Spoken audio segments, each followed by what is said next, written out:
Hi, welcome to The Skinny. This is Kelly.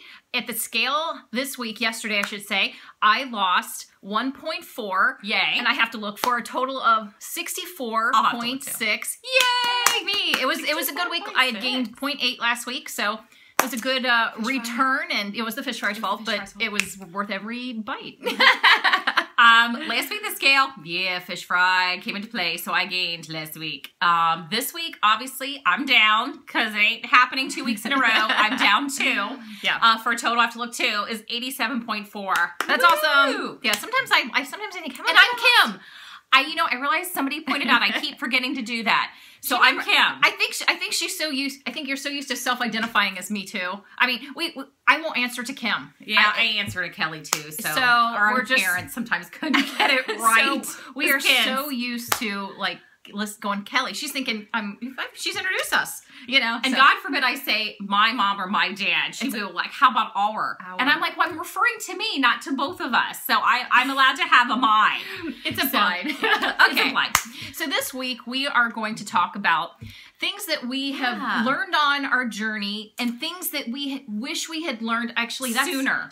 Before when we tried Weight Watchers. When we tried Weight Watchers before, let's talk about that first.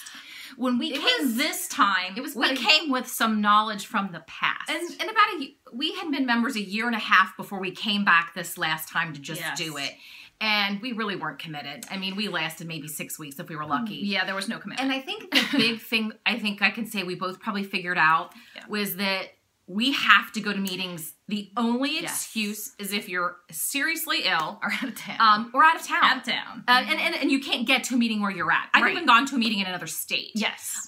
So if you can't get to one, there's no excuse. Yeah, we learned that was key to us. For us. Yes. Everybody's not like that. That's who we are. And we figured that out this time. We did. And I think that too, if you don't attend meetings and you're just online, I think online is fabulous. I think there are people who are so great at it. And I'm impressed by those people. Me too.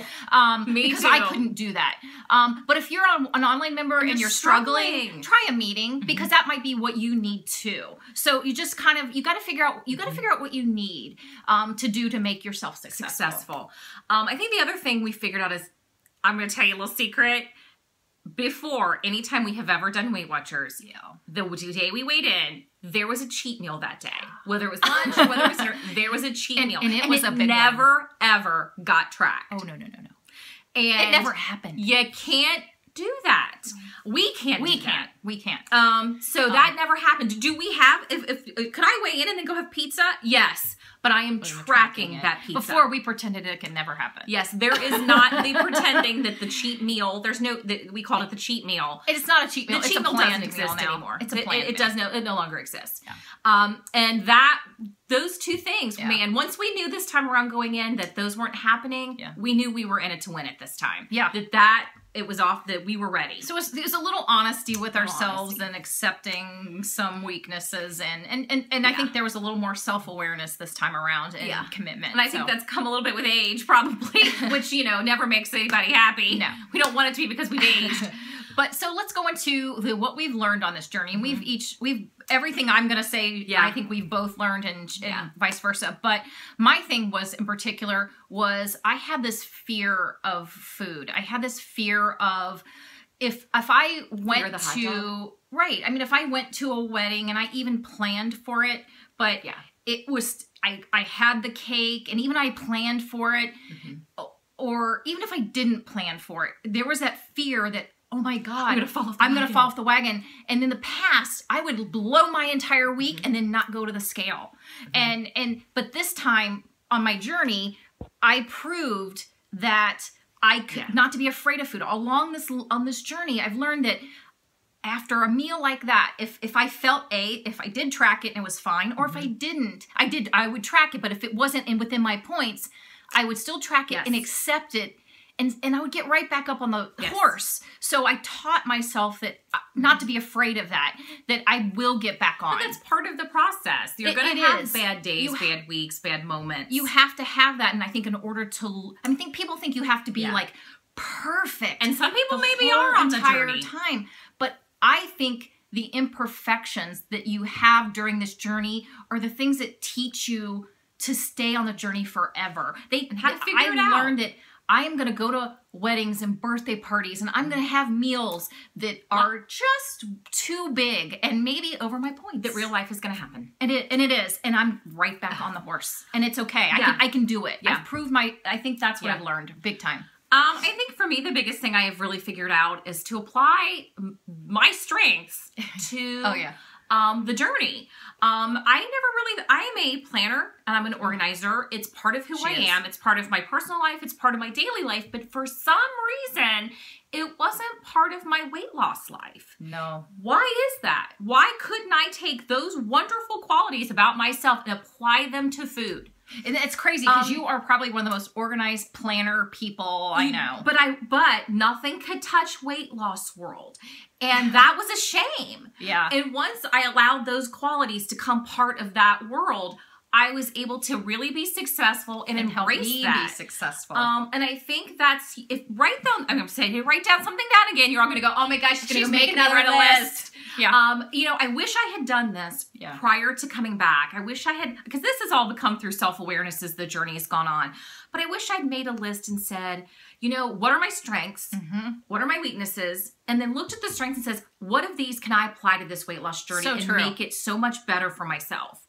Yeah. What about the weaknesses? Can I pinpoint and kind of watch and head them off a little bit or learn from them? What things can I do to make those better for me? Right. And how can I be conscious of them as they start to creep in? Well, for instance, like a weakness for us was making excuse not to attend meetings. Yes. So what we did to head that off, really thinking about this, knowing that was an issue, was okay, Saturday morning, there's rarely anything that early on a Saturday morning that we can't make. That you can't do. So we miss very, very few meetings. Yeah. I mean, we've been out of town for some, and we even went out of town for some and went to a meeting in another state. We did. So it's doable. We can't really make an excuse now. So we made sure that was just one of the things we knew. That especially when you're really thinking about, I'm committed, I'm being serious, what are my strengths and weaknesses? And typically that early in the morning on a Saturday, you don't really have much planned. It's usually afterwards. So it was easy to make us go. Yeah. So, I think we've both learned to be honest with ourselves. That's another thing I think whether we like too. What we're hearing, we've learned to be honest about ourselves. A little honesty and self-awareness, I think, will go a long way in this journey. It will help you. I mean, this journey, I've admitted it's forever for me. It's going to be long. It is. It's best for me to learn along the journey and to admit things about myself and to be honest with myself. When I have a meal that I shouldn't, I admit that and I track it. And you really even shouldn't say you shouldn't. I guess I say shouldn't, meaning it's not within my points. It's blown out of the water. And it's not something you would normally have. Correct. Okay. So it's not that I shouldn't. I mean, life happens. But that means I even try harder when those moments aren't happening to really stay on plan and to be committed. Yes. So a couple things. Make your list of your strengths and your weaknesses and try to figure out how to apply those strengths to your weight loss journey and make your life so much easier. Be really honest with yourself. And be accepting of yourself. Don't beat yourself up for any of the weaknesses that you have. Just kind of learn to head them off and learn to work with them. And when they are what they are. And when you fall off the wagon, remember that is a learning experience. Don't beat yourself up for it and say, I'm horrible. I want to give up. That will derail you every time. Don't think about this as something I have learned, and I'm going to take it through my Weight Watchers journey. Everything you're going to do on this journey is going to teach you something. Learn it, and you're going to lose it. Yes. So let's move on to some more exciting. Oh my God. You will not believe this. Guess what? Well, let's do the thing we found. We got to show you. No. Oh, you say that? You got to say that. I'm first. Okay. I'm always first because I'm on this side. I was first. Let's be real. So, I was here first. 18 minutes. Big deal. Anyway. Yikes. So we tried Kodiak cakes. If you have not tried these things, they're the best things ever. I had them for dinner last night. It was fabulous. Breakfast for dinner is good. It was good. But here's a warning. Do not. These are the original pancakes. It's the original ones that are the lowest points. But do not scan them and use those point values. It's high. Do actually calculate on your calculator. They come in the store. It's 7 points for your serving versus like 11.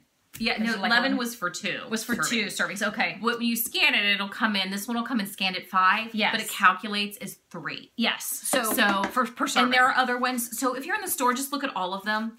Calculate all of them on your calculator and just pick out the best one for you. Yes. You may want one with more protein. Sure. Just pick yours, but use the calculator. Do this. Do not no scan. No scanner. And it's very good with the Smucker's sugar-free syrup. I'm sure there's other sugar-frees that are good, but that's my favorite because it's made with Splenda. And I was looking to see if you had it over there, but you don't. I don't. Sorry, I'm a slacker. It's made with Splenda. It's very hard to find. If you're living in Ohio, Cincinnati area, you can find them. Marsh didn't have it yesterday. No. Oh. The only place you're going to find it is Jungle Jim's. Jungle Jim's. Just saying. Thank you, Jungle Jim's. So if not that, you can go online and order it because most restaurants carry it. Yeah. But you can always order it, but Amazon carries it, but you have to order 12 of them, which is fine. I'm sure it lasts forever. It's sugar-free Or maybe syrup. you go in with a group of people who want them sharing home Weight Watchers. I hear the Mrs. Butterworth Light is really good too, but I just liked it because it was made with Splenda, and for me that has less of an aftertaste. So I liked it best. So here's the big score. Yes. The big score. Big score. We got some! Rice. I got some. I found 6 it was bags. Crazy. We were there at Trader Joe's at like 9:30, 10 o'clock at night. We had dinner with friends, and it was really close to, in a winery close to Trader Joe's. So we're like, we're going to go in. Because I needed mac and cheese and the turkey corn dogs, which I got. Oh, yeah. Haven't tried. We'll let you know. I haven't tried. And I found these, and there was like 10 bags left in the thing, and I was about to go back and get the rest. I did go back to see, maybe I'll get a couple more bags. They were gone.